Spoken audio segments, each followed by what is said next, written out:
அதான் பொறுப்புக்காக இணைஞ்ச நான் சொல்லவே இல்லையா. நான் தேசிய நீரோட்டத்தில் நாங்கள் இருக்க வேண்டும் எண்ணம் பொறுப்பாக இருப்பதால் பொறுப்புகள் வரும்போது அந்த பொறுப்பு மேலும் அதிகரிக்கும் என்பதை மட்டும் சுட்டிக்காட்ட வேண்டும். வாங்க பிரதர். சட்டம் அதுக்கப்புறம் பாத்தீங்கன்னா சிறையிலிருந்து மதுரைக்கு கைது கூட்டு போற காவலரே சரக்கு அடிச்சுட்டு போற இது காட்சி பார்த்துருக்காங்க. இதை எப்படி பாக்குறீங்க? ஏன்னா தொடர்ந்து எல்லாருமே ட்விட்டர்ல தான் போட்டு இதுக்கு நிரந்தர தீர்வு கிடைக்கலைங்க. நிரந்தர தீர்வு அப்படின்னு சொல்லும்போது நீங்க முதல்ல சொன்னது மருத்துவரை தாக்கியது. விக்னேஷ் என்பவர் அவங்க தாயார் பிரேமாவுக்கு சரிவர மருத்துவ உதவி செய்யவில்லை என்ற அடிப்படையில் ஒரு மன அழுத்தத்துடன் பாலாஜி என்கிற மருத்துவரை தாக்குறார். முதல்ல அது தாக்குவது குற்றமாக தான் நான் பார்க்கிறேன். அது தவறு. எந்த ஒரு நிலைமையாக எடுத்துரைக்கின்ற இடங்கள் இருக்கிறது. உடனே கையில் ஆயுதத்தை எடுப்பது தவறு என்று நினைப்பவன் நான். அந்த செயல் செய்திடக்கூடாது. ஏன்னா என்னை பொறுத்த வரைக்கும் நோபலஸ்ட் ஆஃப் ப்ரொஃபஷன் ஆங்கிலத்தில் சொல்லுவோம். நோபலஸ்ட் ஆஃப் ப்ரொஃபஷன் அப்படின்னு சொன்னால் மருத்துவர்கள் தான் உயிரை காப்பவர்கள். இறைவனுக்கு பிறகு மருத்துவர்கள் தான் உயிரை காப்பவர்கள். இப்போ நான் இன்னைக்கு உயிரோடு இங்கே உட்கார்ந்துருக்கேன்னா அது காரணம் ஒரு 60 அடியிலிருந்து கீழே விழுந்து கழுத்து அடிப்பட்டு C4 C5 இன்ஜியர் ஆகி இடுப்புலேருந்து எலும்பு எடுத்து இங்கே வச்சு 2 பிளேட் வச்சு 4 ஸ்க்ரூ வச்சு என் கழுத்தே நிறுத்தியிருக்காங்கன்னா அது காரணம் தெய்வம் ஒரு புறம் இருந்தாலும் என்னை காப்பாற்றிய மருத்துவர்கள் தான். சைலண்டாக சொல்லுங்க. அந்த மருத்துவர்கள் தான்.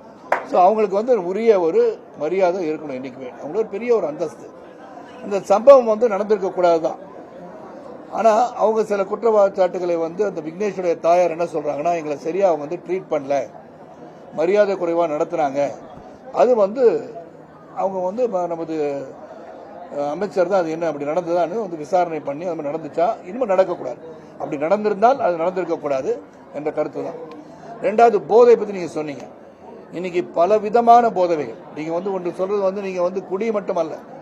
இன்னைக்கு கஞ்சா புழக்கம், அப்புறம் ட்ரக்ஸ்ன்றாங்க. அந்த ட்ரக்ஸ் பேர் எனக்கு தெரிய மாட்டேங்குது. அதான் சொல்ல புரிஞ்சுக்கிட்டேன் பிரதர். அதனால காவலரும் தண்ணி அடிக்கிறாங்க அப்படின்னு சொல்லும் போது அதை எப்படி கட்டுப்படுத்த போறாங்க, சட்டம் ஒழுங்கை எவ்வாறு தீவிரப்படுத்த போகிறார்கள், எப்படி ஒரு ஸ்ட்ரிக்டா ஒரு டிசிப்ளின் இருக்கணும்ன்றதை உறுதி செய்ய போகிறார்கள் என்பதை நாம் வலியுறுத்தி ஆக வேண்டும்.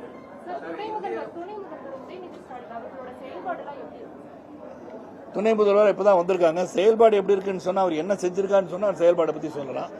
இந்த மாதிரி அறிவிச்சாரு, இதை செய்யறேன்னு சொன்னார், செஞ்சு முடிச்சிட்டாரு, ஆனால் சில குறை இருக்குன்னு சொன்னா அந்த குறையை பத்தி நான் எடுத்து சொல்லலாம். அவர் என்ன செயல்பாடுனா அவர் துணை முதல்வராக நியமிச்சிருக்காங்க. அவர் எல்லா பக்கம் துணை முதல்வராக பயணித்துக் கொண்டிருக்கிறார். என்ன செயல், என்ன அவருக்கு டார்கெட் கொடுத்திருக்காங்க, என்ன சொல்லியிருக்காங்கன்னு எனக்கு தெரியாது. அதனால அவர் ஏற்கனவே அந்த குடும்பத்தில் ஒருத்தரா டாக்டர் கலைஞர் அவர்களின் பேரனாக என்னுடைய முதல்வரின் மகனாக வலம் வந்து கொண்டிருக்கிறார். ஸோ அவருக்கு குறை நிறைய பற்றி நீ சொல்றதுக்கு என்ன செஞ்சிருக்கான்னு சொன்னா அதுக்கு பற்றி நான் தான் பல முறை சொல்லிட்டேன். நான் எங்களுடைய இயக்கம் துவங்கியது முதல் நாங்கள் யார் வேணா அரசியலுக்கு வரணும், அரசியலுக்கு வருவது ஒரு ஜனநாயக கடமை ஆற்றும் கடமை என்று நம்ம அரசியலுக்கு வரணும்னு சொல்லியிருக்கோம். அதனால் விஜய் அரசியலுக்கு வந்தது வரவேற்கத்தக்க ஒன்று நான் ஏற்கனவே சொல்லிட்டேன். அதனால் கட்சி ஆரம்பிக்கும் போது மக்களுக்காக சேவை செய்கின்ற அந்த எண்ணத்தோடு வருவதை வரவேற்கத்தான் செய்ய வேண்டும்.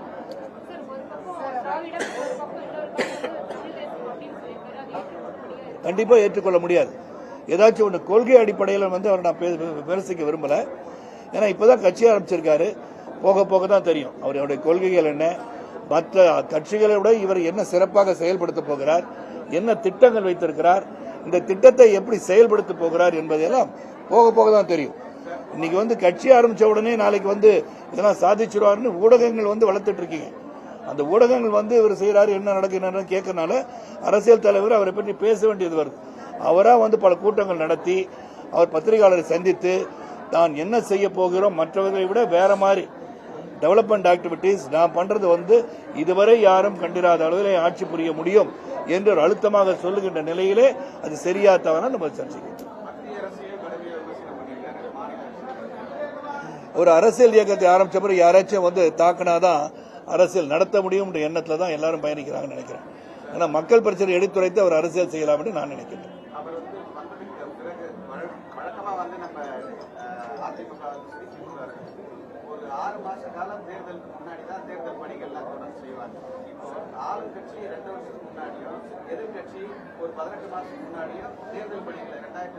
அந்த கட்சி ஆரம்பிக்கிறதுக்கு முன்னாடி தான் அவங்க தேர்தல் ஆரம்பிச்சிட்டாங்க நீங்களே சொல்றீங்களா? நீங்க அவர் ஆரம்பிச்ச பிறகு ஆரம்பிக்கலையே, 18 மாசம் 2 வருஷத்துக்கு முன்னாடி ஆரம்பிச்சிட்டாங்க. அங்க ஒரு மாற்றம், அதாவது ஒரு வியூகம் வழக்கும் போது இப்ப வந்து எங்களுடைய மாநில தலைவர் அண்ணாமலை அவர்கள் வந்து ஒரு 15 நாள் 20 நாள் வந்துட போறாங்க.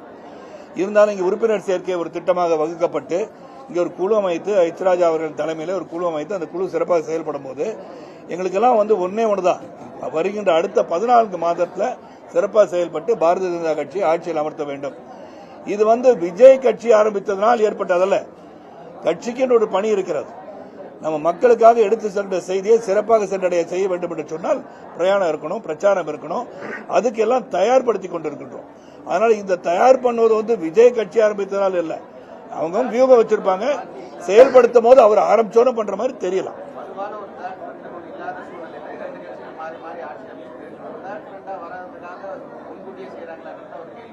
இல்ல தேர்ட் ஃப்ரெண்ட் எல்லாம் கிடையாது, இங்க ஒரே ஒரு ஃப்ரெண்ட் தான், பாரதிய ஜனதா கட்சி ஸ்ட்ராங் ஃப்ரெண்ட். அந்த ஃப்ரெண்ட் வந்து ஆட்சி அமைக்கும் என்பது எனக்கு தெல்ல தெளிவா எனக்கு தெரியுது.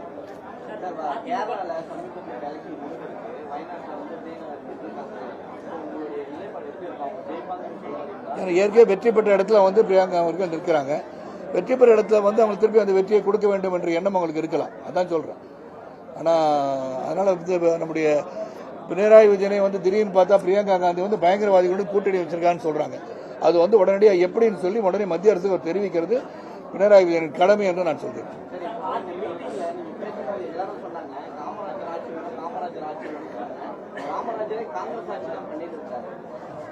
அவங்க காமராஜர் ஆட்சி வேணும்னு சொல்லல, ஒரு நிமிஷம் அவர் பேசி ஒருவர் தான் சொன்னாரு, நீங்க எல்லாரும் பேசுறான்னு சொல்றீங்க, அது நான் வந்து சற்று நீங்கள் மாற்றிக்கொள்ள வேண்டும். ஒருவர் பெருந்தலைவரின் ஆட்சியை பற்றி 1954 முதல் 1963 வரை சிறந்த ஆட்சியை தந்தவர் பெருந்தலைவர் என்று சொன்னார். அந்த பெருந்தலைவர் அந்த ஆட்சி கொடுக்கலன்னு உங்களால் சொல்ல முடியுமா? முடியாது. ஆக அப்பழுக்கற்ற ஒரு ஆட்சியை தந்து கொண்டிருப்பவர் இன்று அந்த பெருந்தலைவரை போல் அப்பழுக்கற்ற ஒரு ஆட்சியை மோடிஜி அவர்கள் தந்து கொண்டிருக்கிறார் என்று இணைத்து பேசினார் ஒழிய அவர் காங்கிரஸாக தான் இருந்தார். ஆனா காங்கிரஸ்காரங்களே அவர் மதிக்கலையே, அவரை தூக்கி எறிந்த கதமெல்லாம் அவங்களுக்கு தெரியும். இறக்கும் போது வேதனையுடன் இருந்தவர் பெருந்தலைவர் காங்கிரஸ் கட்சியில். அண்ணாமலை அவர்கள் திரு அண்ணாமலை அவர்கள் மாநிலத்தில் வந்த பிறகு அவர்கள் என்ன எண்ணம் வைத்திருக்கிறார் என்று நான் சொல்ல முடியாது. நிறைய கட்சி தலைவர்கள் வந்து விஜய் சார் வந்து விமர்சனம் பண்றாங்க. என்ன பண்றாங்கன்னா, இது ஒண்ணும் வந்து சினிமா மேடை கிடையாது, நீங்க வந்து வேலை அவசியம் கிடையாது. கிருஷ்ணா இருக்க சொல்லி நான் வந்து சொல்லணும், ஃபர்ஸ்ட் டைம் இந்த மாதிரி பேசிட்டு இருக்கீங்க, சொல்லுங்க. விஜய் வந்து நிறைய பேர் விமர்சனம் பண்றாங்க, கட்சி தலைவர்கள் இது ஒன்றும் சினிமா கிடையாது, அரசியல் கட்சி கூட்டம், நீங்க வந்து சினிமாவில் வர டைலாக்லாம் சொல்லிட்டு போது வந்து மக்களை ஏமாற்றம் நிறைய பேர் விமர்சனம் இருக்கிறாங்க. அரசியலுக்கு யாராச்சும் வந்தாலும் சரி, எந்த ஒரு தொழில், நீங்க ஒரு தொழில் பண்றீங்க, ஒரு சாதாரண ஒரு பேக்கரி நீங்க வச்சிருக்கீங்கன்னா இன்னொருத்தர் பேக்கரி ஆரம்பிக்கிறார்னா அந்த பேக்கரி ஆரம்பிக்கிற பத்தி குறை சொல்வதுதான் இந்த பேக்கரி வச்சிருக்க சொல்வார். அதே போல நீங்க எப்ப வந்து பொது வாழ்க்கைக்கு வந்துட்டீங்களோ, மக்கள் சேவைக்கு வந்துட்டீங்களோ, உங்கள் மீது கல்லடி படத்தான் செய்யும். அதை நீங்க எப்படி வந்து சமாளிச்சு கொண்டு போறீங்கன்னு அவருடைய திறமையை பொறுத்தது. அதனால அவரை பத்தி குறை சொல்லக்கூடாதுன்னு சொல்ல முடியாது. மக்கள் வந்து இப்ப வந்து அரசு மட்டும் தான் சொல்றாங்க, சரியான ட்ரீட்மெண்ட் கிடைக்க மாட்டேங்குது, உள்ள போனாலும் எங்களை அசிங்கப்படுத்துறாங்க. நீங்க இப்ப சொன்னீங்க அவர் தான், ஆனா இருந்தாலும் வந்து நடக்கக்கூடாது சொன்னீங்க. ஆனா இது வரைக்கும் இன்னும் நிறைய மக்கள் வந்து அதுல அடிபட்டும் குறைப்பட்டும் மனநல பாதிக்கப்பட்டு தான் இருக்காங்க. அதை எப்படி பாக்குறீங்க? அதாவது இது என்ன சுட்டி காட்டுதுன்னா, தனியார் மருத்துவமனைக்கு ஈக்குவலா நம்ம வந்து கவர்மெண்ட் ஹாஸ்பிட்டல் உருவாக்கணும்ன்றது கருத்து செல்ல தெளிவாக தெரியும். ஏன்னா இப்போ வந்து நான் நேற்று கூட கேட்டுட்டு இருந்தேன், ஸ்கேனிங் எம்ஆர்ஐ இதெல்லாமே சில சமயம் 2 மாத காலம் வெயிட் பண்ண வேண்டிய சூழல் வந்து அரசு மருத்துவமனையில் இருக்குன்றாங்க. அதுக்கு வந்து பதில் சொல்ல வேண்டியது வந்து அண்ணன் மா சுப்பிரமணியன் அவர்கள் தான். ஆனால் அந்த நிலைமை வராமல் எப்படி வந்து தனியார் மருத்துவரை நம்பி மக்கள் செல்கிறார்களோ அந்த நிலைமை அரசு மருத்துவமனைக்கு உருவாக வேண்டும் என்று நினைப்பவன் நான். அது அப்படி இருந்தா தான் நல்லா இருக்கும் நான் நினைக்கிறேன்.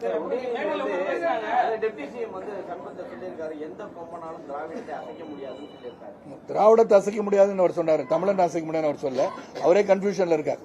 திராவிடம் என்ன தமிழன் என்னன்னு அவருக்கு தெரியல. என்னை பொறுத்த வரைக்கும் முதல்ல அரசியல் நாகரிகத்துடன் பேச வேண்டும் யாரா இருந்தாலும்.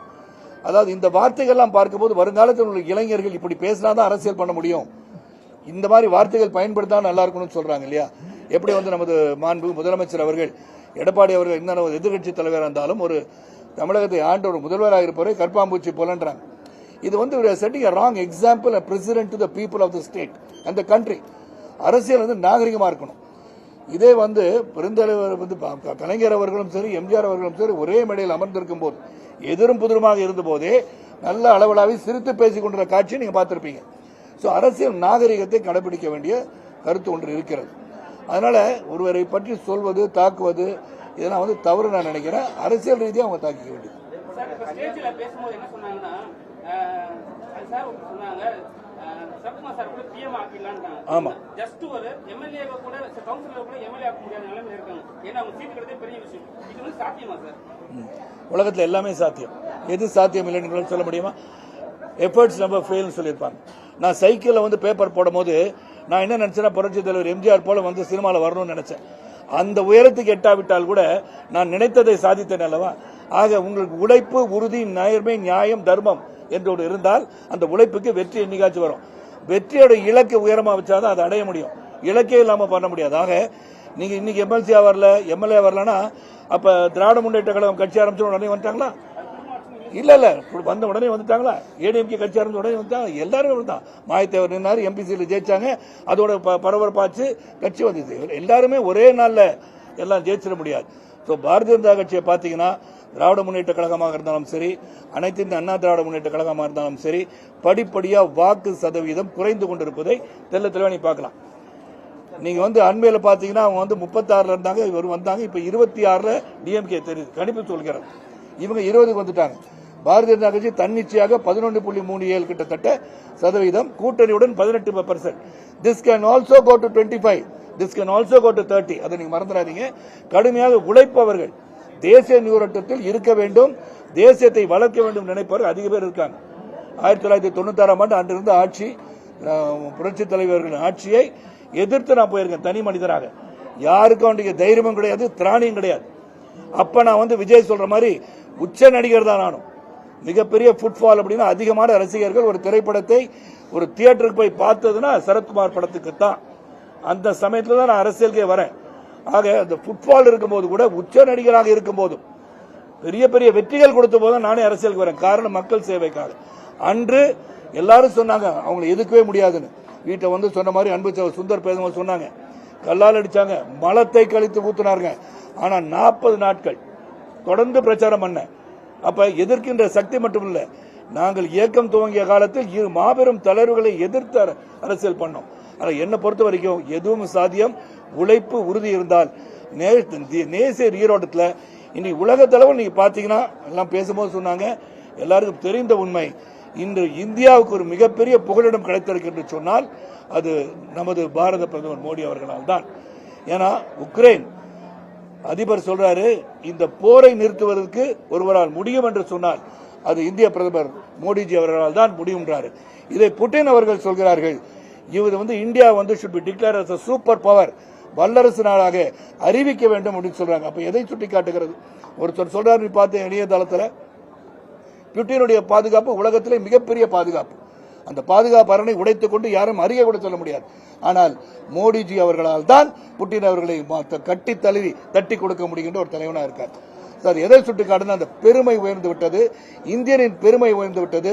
உலக அளவில் ட்ரம்போட மீட்டிங்ல வெற்றி விழா அறிவிச்ச உடனேயே பேசும்போது மோடிஜி மோடிஜி மோடிஜி எல்லாம் சொல்றாங்க. ஏன் சொல்றாங்க? அங்குள்ள இந்தியர்களும் அவருக்கு வாக்களித்திருக்கிறார்கள் என்பதை சுட்டிக்காட்டி இருக்கிறது. உலக அளவில் ஒருவரை போற்றிக் கொண்டிருக்கிறார்கள். இங்கு இந்த மாநிலத்தில் மட்டும் போற்ற முடியவில்லை என்றால் மக்கள் வெளிப்படைகிறார்கள், போற்றுவார்கள். போற்றும் காலம் உருவாகி கொண்டிருக்கிறது.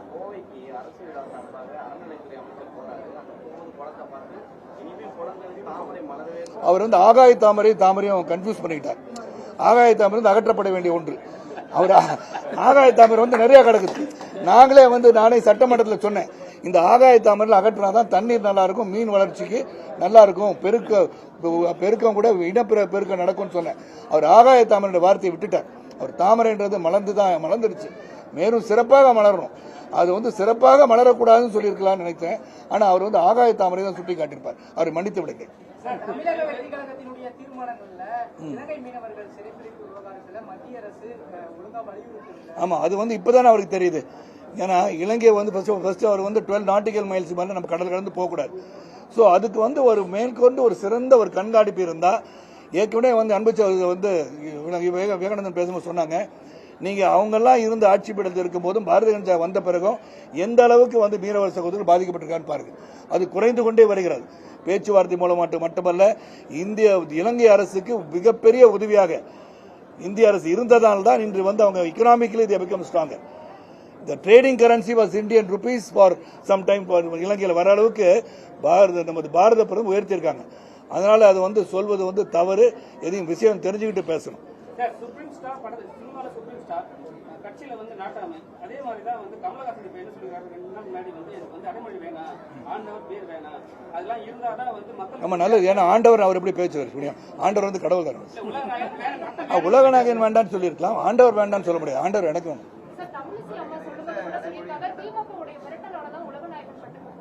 அது எனக்கு தெரியாது. அந்த மிரட்டலை பத்தி எனக்கு தெரியாது. தெரிஞ்சதை பத்தி நான் பதில் சொல்லுவேன்.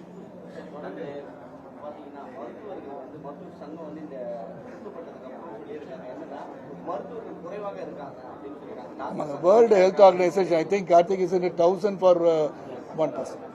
அப்படி இருக்கும்போது இங்க வந்து மருத்துவர்கள் அதிகப்படுத்த வேண்டிய சூழல் இருக்கு. செவிலியர்கள் சரி, நர்ஸ், உதவியாளர்கள், இந்த மன அழுத்தம் ஒன்று டாக்டர்ஸ் இருக்கு. நான் சட்டமன்ற உறுப்பினர் தென்காசியில் இருக்கும்போது நான் வந்து ஆரம்ப சுகாதார மையத்துக்கு போகும்போது அங்கே வந்து டாக்டர்ஸ் எல்லாமே இல்லாமல் இருக்காங்க. அங்கே இருக்கிற நர்ஸும் சரி, இல்லாட்டி அங்கே இருக்க தாயம்மான்னு சொல்றவங்க அவங்க வந்து பிரசவம் பார்க்குறாங்க. அப்போ முழுமையாக அவங்க என்ன ஒரு ஃபியர் நான் பார்த்தேன். ஆரம்ப சுகாதார மையத்துக்கு வந்து அவங்க கேட்கறது, நாங்கள் ஏதாச்சும் சின்ன இந்த மாதிரி இப்போ நடந்தது, பாலாஜி தவறு செய்தாரா இல்லையா தெரியாது, ஆனால் அவர் போய் குத்துற அளவுக்கு ஆகிப்போச்சு. அங்கே ஒரு உயிர் சேதம் நடந்து விட்டால் கிராமத்தில் அவங்களுக்கு பாதுகாப்பே கிடையாது. ஸோ அவங்க இங்கேருந்து போகிறதுக்கு பயப்படுறாங்க. ஸோ மருத்துவர்களுக்கு போதிய பாதுகாப்பும் அவங்களுக்கு அரணாக இருந்து அரசு எல்லாமே செஞ்சு அவங்களுக்கு வந்து இருக்க இடம், சரியான இடம், பாதுகாப்பு எல்லாம் இருந்தால் அவங்களும் கிராமப்புறத்தில் போய் செயல்படுவாங்க. இங்கேயும் அவங்களுக்கு அழுத்தம் இல்லாமல் they cannot be working 24 hours. அதனால் அவங்களுக்கும் மன அழுத்தம் இல்லாமல் பணி சுமையை குறைப்பதற்கு அதிக மருத்துவர்கள் வந்து உருவாக்கணும். அதை வந்து நம்ம உருவாக்கி தரணும். கனிமொழி கலந்துக்கல, அதனால நீங்க என்ன நினைக்கிறீங்க கேள்வி கேட்க வரீங்க. சரி, உட்கட்சி பூசல் இருக்குமா? அவங்க தான் சொன்ன, அவங்க விளக்கம் கொடுத்தாங்க. அந்த உட்கட்சிக்குள்ள நான் போக விரும்பல.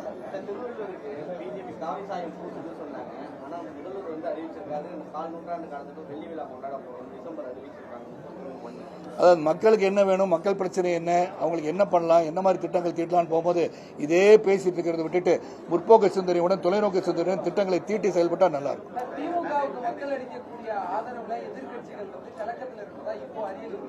ஆமா, எங்களை பார்த்து கலக்கத்தில் இருக்காது, அப்படி அவங்க சொல்லிக்கிறாங்க.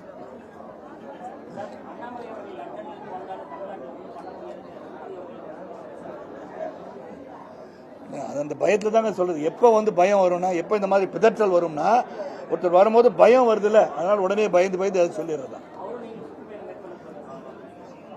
கண்டிப்பாக சுற்றுப்பயணம் போறதுக்கு நான் வந்து முடிவு பண்ணிடுவேன். ஏன்னா எங்களுக்கு வந்து பதவிகள்லாம் கொடுக்கப்பட்ட பிறகு மட்டுமல்ல, இந்த ஜூலை மாசத்துக்கு அப்புறம் தொடர்ந்து என்னுடைய பயணம் தேர்தல் வரைக்கும் கண்டினியூஸா பிரச்சாரம் தான், வேற ஒரு வேலையும் கிடையாது எனக்கு. நீங்க பாப்பீங்க 1996ஆம் ஆண்டு எப்படி வந்து அன்றிருந்து அனைத்து இந்திய அண்ணா திராவிட முன்னேற்ற கழகத்தை அகற்றுவதற்காக நான் களம் இறங்கினோம். அந்த களத்தில் இறங்குவேன், உண்மையா உழைத்து இந்த பாரதிய ஜனதா கட்சியை வெற்றி பெறுவதற்கு முழு மூச்சோடு நீங்க சகோதரர்களோடு சேர்ந்து செயல்பட போறோம். அது வெற்றி வருது தோல்வி வருது, வெற்றி பெறுவதற்கு உறுதியாக செயல்படும். வேற ஒன்று புள்ளி விவரம், துண்டு சீட்டு கிடையாது.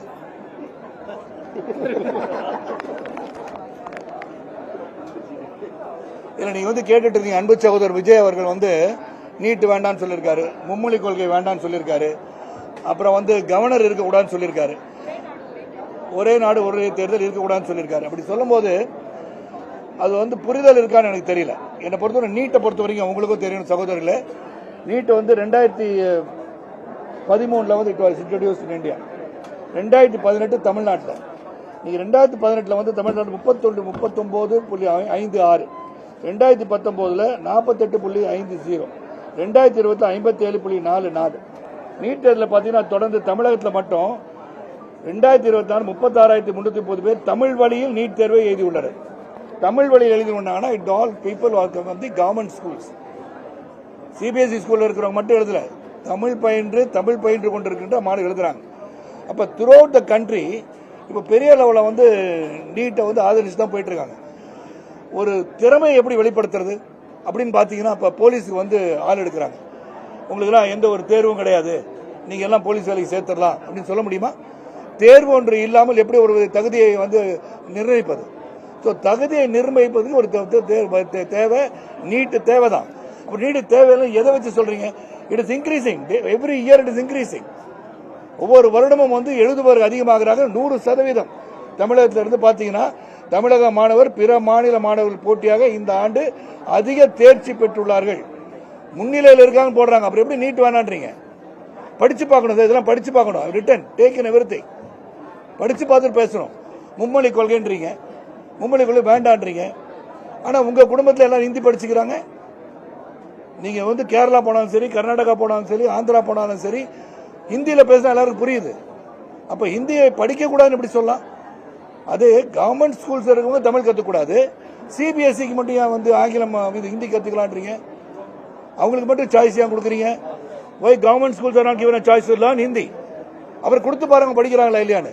ஸோ மும்மொழி கொள்கை வரவேற்கத்தக்க ஒன்று. It is a highly spoken language இந்த கண்ட்ரி இல்லையா? நேஷனல் லாங்குவேஜ் இல்லைதான். ஆனால் அதிகமாக பேசுவது ஹிந்தி மொழி. நம்ம ஆங்கிலம் வந்து 300 ஆண்டுகளுக்கு மேலே ஆங்கிலேய நாட்டு ஆண்டனால அந்த மொழியை நம்ம கற்றுக்கிட்டோம். ஒரு காமன் லாங்குவேஜ் போது ஹிந்தி அது கற்றுக்கிற என்ன தப்பு? சிபிஎஸ்சியில் வச்சிருப்பீங்க, அங்கே வைக்க மாட்டீங்களா? பல பள்ளி மாணவர்களை வந்து பேட்டி நான் பார்த்தேன், எங்களுக்கு ஹிந்தி கற்றுக் கொடுக்க வாய்ப்பை தாங்கன்னு அவங்க சொல்கிறாங்க. ஸோ இதை நீங்கள் உணர்ந்து பார்க்கணும். கவர்னர் வேண்டான்னு சொல்கிறாரு. அம்பேத்கருடைய படத்தை மிகப்பெரிய ஒரு கட்டோடு வச்சிருக்காரு விஜய். அப்போ அம்பேத்கர் இயற்றிய அந்த constitution deliberated by Ambedkar chairman, அவர் சொல்றதுல தான் கவர்னருடைய இது இருக்குன்றாங்க. அப்போ நாளைக்கே நீங்கள் முதலமைச்சர் ஆகிட்டீங்கன்னா உங்களுக்கு ஸ்வேரிங் அண்ட் செரமனி யார் நடத்துவா? கவர்னர் நடத்தக்கூடாதா? அப்போ நீங்கள் கான்ஸ்டியூஷன் அமெண்ட்மெண்ட் கொண்டு வருவீங்களா? ஸோ என்ன சொல்றான்னு புரிஞ்சுக்கிட்டு பேசணும். ஸோ இதெல்லாம் எனக்கு ஒப்புதல் கிடையாது. ஆனால் அவர் அரசியல் பயிலுக்கு என்னோட வாழ்த்துக்கள்.